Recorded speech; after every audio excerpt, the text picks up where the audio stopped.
Bonjour tout le monde. Donc maintenant on passe à la correction de l'exercice numéro 8. Donc soit la table de multiplication suivante. Ok, donc on va essayer d'insérer le nombre numéro un. Pour le numéro 2, le résultat doit être affiché dans cette cellule. Donc on va voir un exemple ici, hein, si vous voulez. Donc voilà, donc quand je mets par exemple 2 pour le nombre 1, donc voilà, donc le produit est donc 2 fois 10, c'est 20, hein. Donc quand je fais par exemple 2 fois un, donc c'est 2, hein. Donc je pense que l'exercice est bien assimilé. Donc maintenant on passe à la réalisation de l'exercice. Maintenant, donc, d'après l'énoncé de l'exercice, nous devons utiliser la fonction index. Donc, il faut comprendre qu'est-ce qu'il fait en fait cette fonction. Donc, on revient à la liste que nous avons ici. Donc, la fonction index appartient au groupe des fonctions de recherche en Microsoft Excel. Donc maintenant ici, donc il y a deux sortes de la fonction index. Donc index, tout d'abord, qu'est-ce qu'il fait? Donc il renvoie la valeur d'un élément d'un tableau ou d'une place, sélection à partir de l'index du numéro de ligne de genre par rapport au tableau sélectionné. Ça veut dire quoi? Ça veut dire une fois on va sélectionner une plage d'adresse, on va donner le numéro de la ligne numéro de colonne, il va nous renvoyer, en fait c'est l'intersection entre la valeur qui est entre l'intersection de la ligne E de la colonne. Donc comme on a ici dans l'exercice, donc on va chercher l'intersection entre le numéro de la colonne et aussi le numéro de la ligne.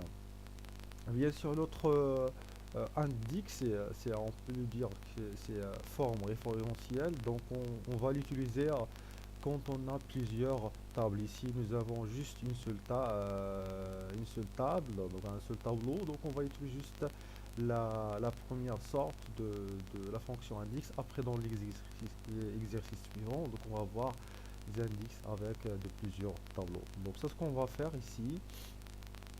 Donc on va faire égal, bien sûr, donc index, donc comme on voit ici, donc index, la fonction index, donc il faut sélectionner la plage d'adresse, ok, donc la plage de tableau qu'il faut utiliser. Donc on va sélectionner tout d'abord dès B3 jusqu'à en fait donc le K12, ok, donc c'est ça en fait la plage de résultat, c'est bien.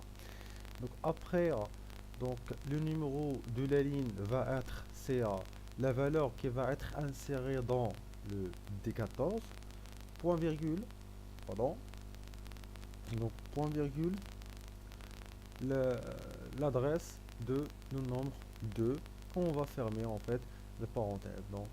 Donc l'index va retourner l'intersection de nombre 1 avec le nombre 2, on va faire entrée. Donc ici, nous avons une erreur, hein, donc parce que les cellules D14 et D15 ne sont pas insérées. Donc là, quand je mets 10, et pour le nombre 2, c'est 610 aussi, entrée.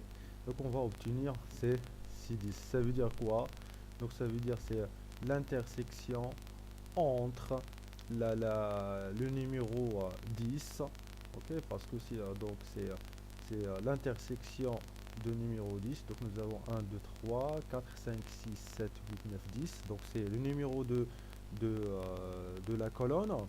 Et la même chose ici pour 10 au niveau de la ligne 1 2 3 jusqu'à 10. Et voilà, donc l'intersection entre 10, hein, la colonne numéro 10 et la ligne numéro 10, ça revient le 100. Ok, c'est bien. Donc maintenant, on passe à la question suivante. Donc ici, qu'est-ce que nous avons ajouté? Juste, nous avons ajouté la colonne de 0 soit au niveau vertical, soit au niveau horizontal. Donc là, ça serait la même démarche. juste avec une petite euh, différence, tout simplement. Donc, l'astuce, c'est le même. Quand je mets 2, donc il faut mettre, donc avoir le produit dans la cellule résultat ici, hein. Ok, donc on va répéter en fait la même chose, mais quand vous allez voir, ça va être une petite différence ici. Donc on va faire l'index, donc la matrice ici, donc la matrice qui contient le résultat de multiplication. Après, on va ajouter le numéro de la ligne, ça va être le nombre numéro 1, point virgule, nombre 2, et je fais en parenthèse, entrée. Donc ça c'est erreur parce que n'est pas connu. Donc maintenant quand je fais nombre 10, non, nombre numéro 1 c'est 10, et nombre 2 c'est 10, qu'est-ce que vous remarquez? Donc c'est 20 81, donc 6 fois. Donc l'erreur ici se trouve où? Donc tout simplement ici nous avons ajouté le 0 et l'indice commence, donc la table de multiplication commence par 0.